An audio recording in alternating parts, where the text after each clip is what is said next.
नमस्कार, स्वागत छ बिगु गाउँपालिकाको आधिकारिक युट्युब च्यानलमा।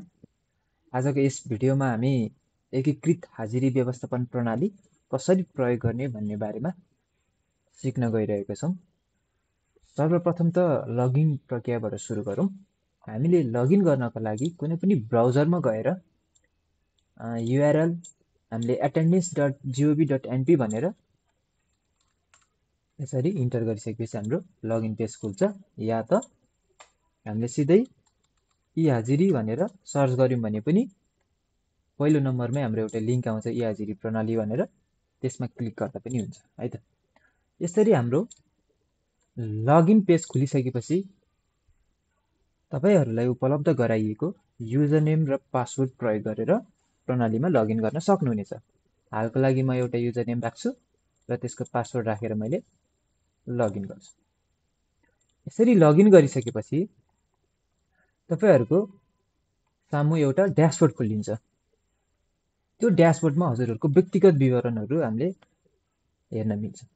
जस्तै यो महिनामा के भयो, ढिलो आएको, छिटो आएको, उपस्थित, अनुपस्थित, बिदा कति दिन बाँकी छ, काजको स्थिति के छ, आउँदो बिदा के हो, शिफ्टहरू लगायतका विवरण। त्यसै गरी सबैभन्दा टपमा हामीले मुख्य कार्यालयको नाम देख्छौँ भने राइट साइडतिर, टपको राइट साइडतिर हामीले ल्याङ्ग्वेज परिवर्तन गर्न मिल्छ, भाषा परिवर्तन गर्न इङ्ग्लिस र नेपालीमा।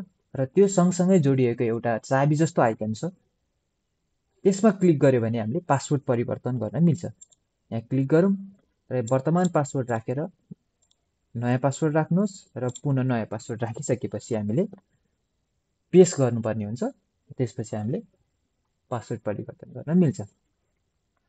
र यहाँनिर हजुरको नाम देखिन्छ, प्रयोगकर्ताको नाम र प्रयोगकर्ताको भूमिका पनि देखिन्छ। यहाँनिर हामी अहिले सामान्य प्रयोगकर्तामा छौँ, यसको एडमिन पनि हुन्छ र व्यवस्थापक पनि हुन्छ।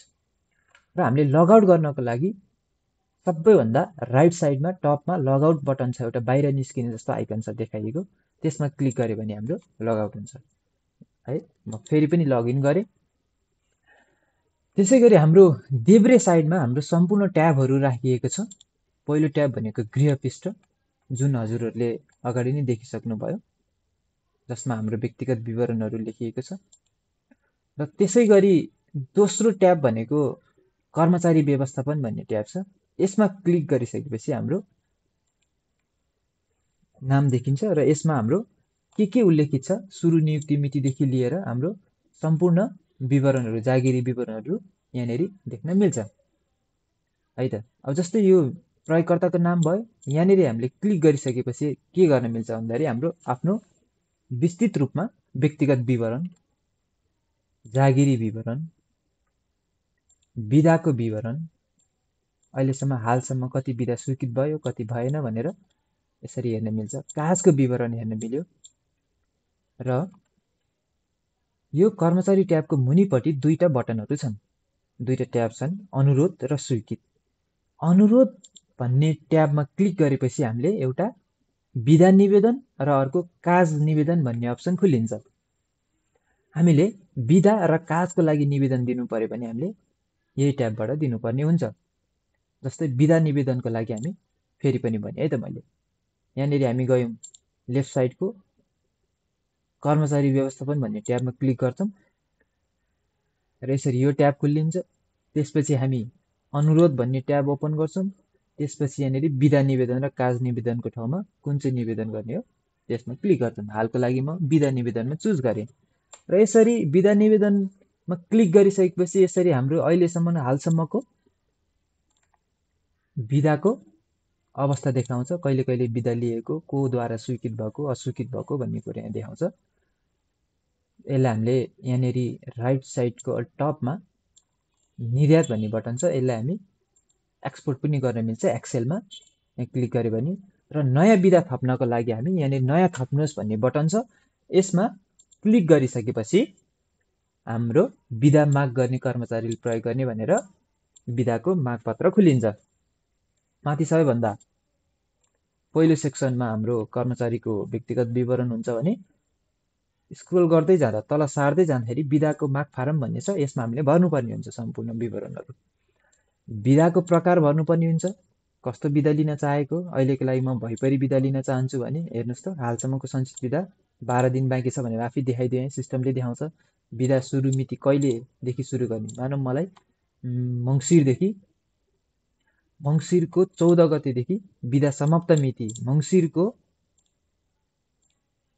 17 गतेसम्म बिदा चाहियो भने हामीले यसरी डेट बिदा सुरु र बिदा समाप्तको डेट चुज गरेर राख्नुपर्ने हुन्छ र त्यसै गरी स्वीकृत गर्ने व्यक्ति चयन गर्नुपर्ने हुन्छ। कसले स्वीकृत गर्ने हो, यसरी मैले स्वीकृत गर्ने व्यक्ति चयन गरिदिएँ र बिदाको कारण के हो भनेर हाम्रो अहिलेको लागि हेल्थ चेकअप भनेर राखेँ।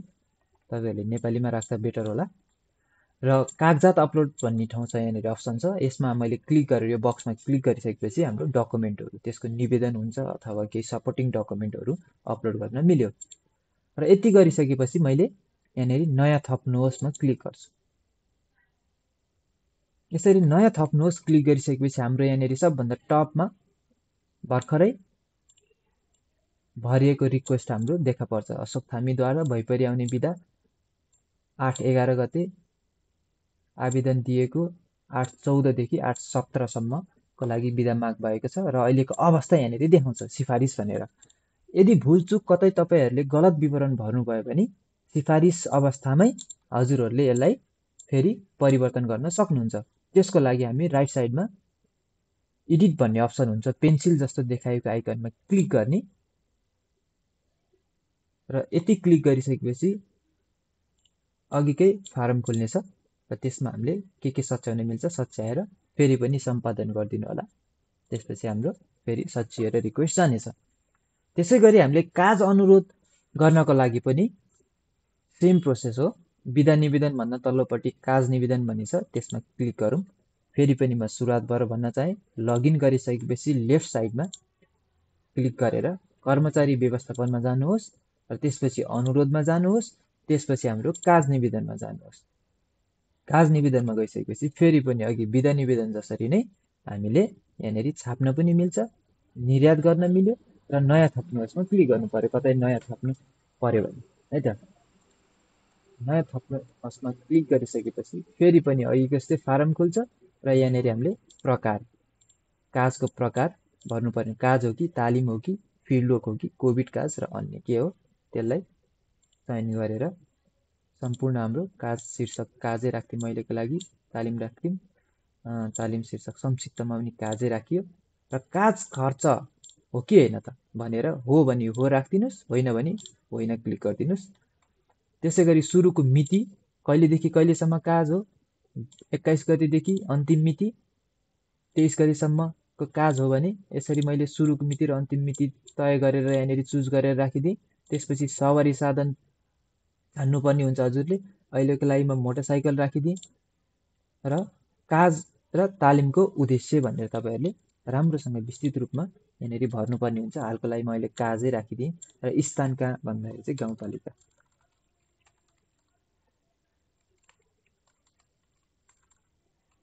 पालिका भनेर राखिदिएँ, गाउँपालिका भवन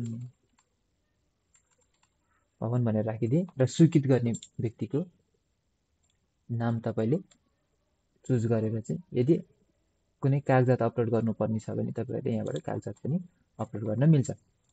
र यति गरिसकेपछि नयाँ थप्नुहोस्मा क्लिक गर्ने र तपाईँहरूको काज पनि अब काज निवेदन पनि फिलअप भयो र अहिलेको अवस्था सिफारिस छ। यो भयो बिदा र काज निवेदन दिने तरिका। र यसै गरी तपाईँहरूले आफ्नो प्रतिवेदन हेर्न मन लाग्यो भने लेफ्ट साइडमै दायाँ साइडमा को ट्याबहरूमा चाहिँ कर्मचारी व्यवस्थापन भन्दा तल्लोपट्टि हेर्नुहोस् त प्रतिवेदन भन्ने एउटा ट्याब छ, सेक्सन छ, त्यसमा क्लिक गर्नुहोस्।